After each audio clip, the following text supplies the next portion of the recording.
Next sum பாருங்க unit number 3 exercise 3.8 ல டேக்ல 8th sum cot theta plus cosine theta equal to √3 அப்படினு கொடுத்திருக்காங்க. இத எப்படி சால்வ் பண்றோம் அப்படினு பாருங்க. ஃபர்ஸ்ட் நான் क्वेश्चन அப்படியே எழுதுறேன்.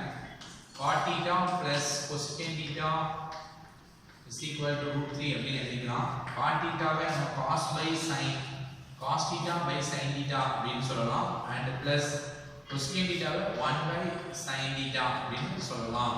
இப்போ பாத்தீங்கன்னா டினாமினேட்டர் சேமா இருக்கு. அப்போ நியூமரேட்டர் அப்படியே ஆட் பண்ணிடலாம். cos theta plus 1 divided by sin theta அப்படினு வந்துரும் and is equal to √3 and இப்போ பாத்தீங்கன்னா நம்ம அடுத்து என்ன பண்ண போறோம் அப்படினா இந்த sin theta வை டிவைட்ல இருந்து ரைட் சைடு கொண்டு போகும்போது cos theta plus 1 is equal to √3 sin theta அப்படினு கிடைக்குது.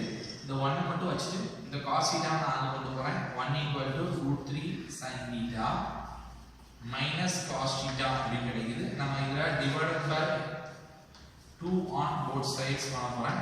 2 ஆல டிவைட் பண்ணும்போது எனக்கு 1/2 is equal to √3/2 sin theta கிடைக்கும் and minus 1/2 cos theta அப்படினு கிடைக்குது.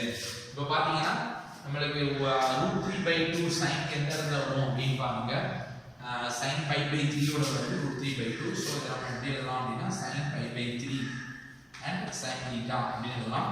and 1/2 எந்த இடத்துல வருது அப்படினு பாருங்க. cos க்கு அதே π/3 ஆகும். இத நீங்க என்ன எழுதலாம் அப்படினா cos π/3 and cos theta. 1/2 is equal to sin π/3 sin theta minus cos π/3 cos theta கிடைச்சிருக்கு. இது என்ன பண்ண போறேன்னா cos a plus b formula மாத்திரக்கா cos a cos b minus sin a sin b மாத்த போறோம். அதுக்கு எப்படி எழுதலாம் அப்படினா minus cos theta and cos π/3 and plus sin theta and sin π/3 அப்படி மாத்தி எழுதிக்கிறேன். எழுதிட்டு இதுல இருந்து மைனஸ் நான் காமனா வெளிய எடுத்துக்கலாம். cos theta cos π/3 and minus sin theta sin π/3. இப்போ பாத்தீங்கன்னா cos a cos b minus sin a sin b equal to cos a plus b அப்படிங்கற நம்ம அந்த ஃபார்முலாவை யூஸ் பண்ணிடலாம். cos theta plus π/3 அப்படினு நமக்கு கிடைச்சிட்டு. சோ என்ன இதோட வேல்யூ 1/2. சோ மைனஸ் மல்டிப்ளை இருந்து இந்த சைடு போடும்போது டிவைட்ல மாறும். So cos theta plus π/3 is equal to minus 1/2 அப்படினு கிடைக்குது. minus 1/2 வை நான் என்ன எழுதலாம் அப்படினா cos 2π/3 ன்னு எழுதலாம்.